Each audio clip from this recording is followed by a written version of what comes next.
One day it was decided that Curtis would go visit his grandparents, who lived on the moon. And so he climbed aboard his memorial Luke Skywalker tennis shoe spaceship and flew to the moon. His grandpapa was waiting there on the lunatarium of the lunar surface. He loved his grandparents very much, but trouble began as soon as he moonwalked into the door. Turkeys, they said. You'd like some turkeys, wouldn't you? Turkeys, turkeys everywhere. You'd like to eat the turkeys, wouldn't you? Everyone likes turkeys. Why don't you eat some more turkeys? Here's a turkey. There's a turkey. We have turkeys to spare.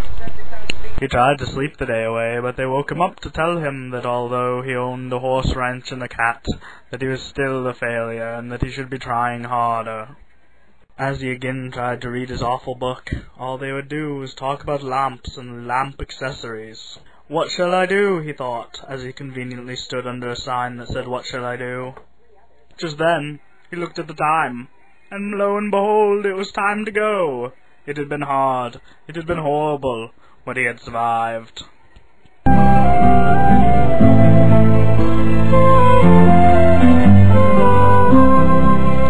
Well, I'd like to visit the moon on a rocket ship high in the air. Yes, I'd like to visit the moon, but I don't think I'd like to live there. Though I'd like to look down at the earth from above, I would miss all the places and people I love. So although I might like it for one afternoon, I don't want to live on the moon.